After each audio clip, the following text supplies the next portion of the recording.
महाराजांचं हे वाक्य पन्हाळ्यासारखा किल्ला खरं करून दाखवत होता ज्याने या किल्ल्याचा ताबा अगोदर घेतलेला।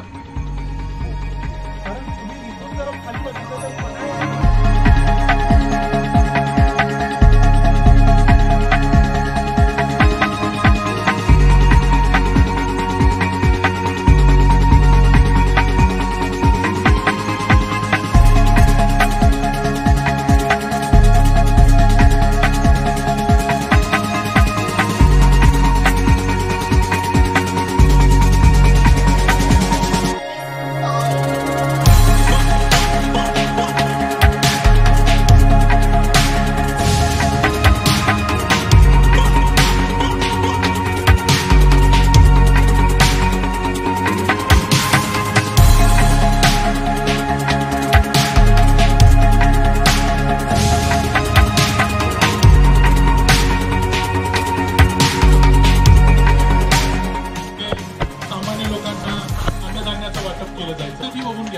या इमारतीची आतली जी रचना आहे, आतलं जे कन्स्ट्रक्शन आहे त्याची रचना आहे जी इस्लामिक आर्य लक्षात येईल की इथं जी रचना आहे तशीच रचना तिकडे आहे। असं म्हणू शकणार नाही की याचा हाच वापर असेल, पण याचा धर्म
पण पुढे ताराराणींचा राजवाडा पण आहे। तिथं आता पन्हाळा हायस्कूल आहे। या गाडीवरून राज्य केलं 1707 ला।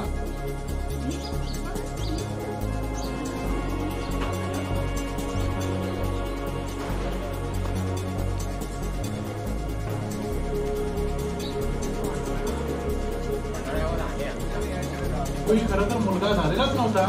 झालेली कुसाबाईला मुलगी आली। तुम्हाला नाव ऐकून माहिती शिवाजी महाराजांचे पहिले आपले शिवाजी महाराज, छत्रपती शिवाजी महाराज, दुसरा ताराराणींचा मुलगा हा दुसरा शिवाजी महाराज आणि हे तिसरे शिवाजी महाराज। अजून पण चौथे पाचवे पण शिवाजी महाराज येतात, पण तेवढं कन्फ्यूज आपण व्हायचं नाही। तिसरे शिवाजी महाराजांच्या पर्यंत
त्यांचे सुद्धा मी आभार मानतो आणि तुमचे सुद्धा आभार मानतो की तुम्ही एवढ्या संख्येने आलात, हे प्रेम दाखवलं आणि या ठिकाणी आपण थांबूया। एक मिनिट बोलू का सर?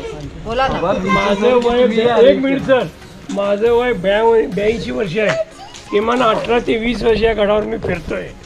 आजपर्यंत इथं कधीही आलो नाही, कधीही येऊ सांगितलंच नाही, इतिहासच कोणी सांगितला नाही। मी स्वतः 14 ते 15 साली 61 किलोमीटर चालत गेलो इथून। महाराज ज्या मार्गे विशाळगडला गेले, मी आता 6ला उठून इथं आलो आहे। यांचा ब्लॉग काल रात्री बघितला। मला आयुष्यात 82 वर्ष फुकट गेली असं वाटतंय.